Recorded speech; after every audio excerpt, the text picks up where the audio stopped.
The 20th century was a period in which humanity witnessed both progress and destruction. At the heart of this destruction was one name. Today, we examine the life of Adolf Hitler within a historical and chronological framework, from his childhood to his entry into politics, his rise to power, and the early years of the Second World War. This narrative exists not to glorify a single individual, but to understand an era. Adolf Hitler was born on April 20, 1889, in Braunau, a town in the Austro-Hungarian Empire.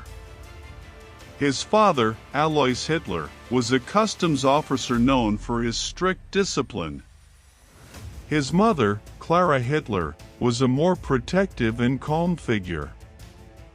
Hitler's childhood was marked by frequent moves due to his father's job.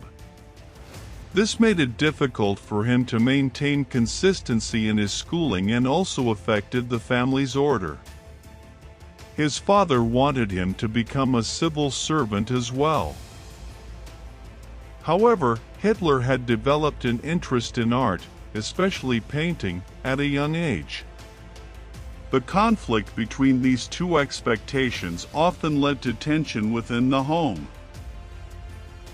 Although he was considered a successful student during his primary school years, his academic performance declined in secondary school. He struggled with mathematics and science, while showing more interest in history and literature. His interest in German history and historical narratives became particularly pronounced during these years. He developed a passion for theater, opera, and architecture. The death of his father in 1903 reduced the pressure of authority on the family. His mother became more understanding of her son's desire to become an artist.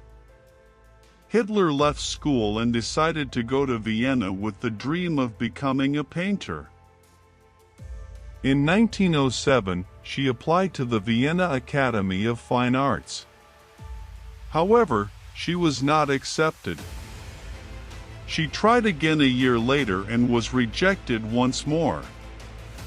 That same year, she lost her mother, Clara, to cancer. This was a great emotional blow for her. Her years in Vienna were filled with financial difficulties. She stayed in shelters from time to time, trying to make a living by making small drawings and selling postcards. This period was when she encountered political and social ideas more intensely. Although Vienna was a multicultural city, nationalist and discriminatory discourses were also widespread in Europe at that time. This environment became one of the elements that influenced her worldview. He moved to Munich in 1913.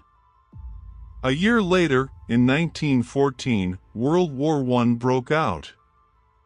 Hitler volunteered for the German army and served as a messenger in the Bavarian troops.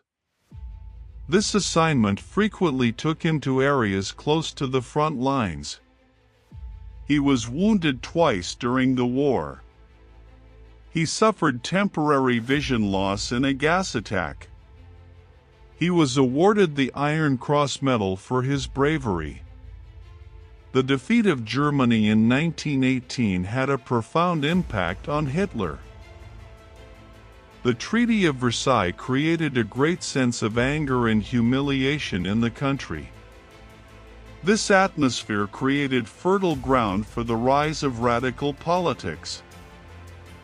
Returning to Munich after the war, Hitler was tasked with monitoring meetings of small political groups on behalf of the German army.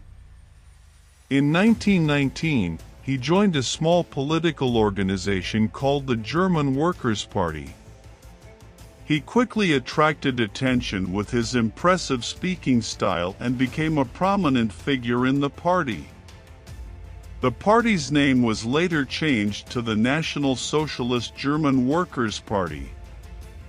That is, the Nazi Party. These early years were not easy. The party was small, its influence was limited, and there were fierce street clashes with political rivals. Unemployment, inflation, and political instability were widespread in Germany. At the heart of Nazi ideology was anti-Semitic rhetoric. This rhetoric formed the basis of discriminatory practices that would become state policy in the years to come. In 1923, Hitler and his supporters attempted to overthrow the government in Munich. This event went down in history as the Beer Hall Putsch. The attempt failed. Hitler was arrested and imprisoned. During his time in prison, he wrote his book Mein Kampf. This book systematized his ideology and political goals. This period also marked the beginning of a strategic shift for him. He embraced the idea that the path to power could be opened not only through street power, but also through political and legal means.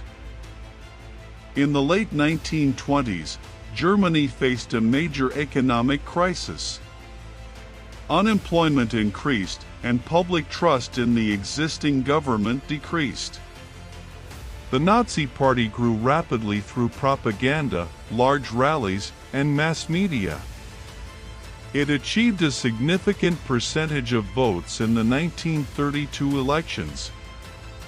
On January 30, 1933, Adolf Hitler was appointed Chancellor of Germany. He came to power not through a coup, but within the constitutional system of the time. In a short time, democratic institutions were weakened through laws enacted and decisions made. In 1934, after the death of President Hindenburg, he combined the powers of head of state and chancellor, consolidating all power in his own hands. From 1933 onwards, discriminatory practices against Jews were systematized.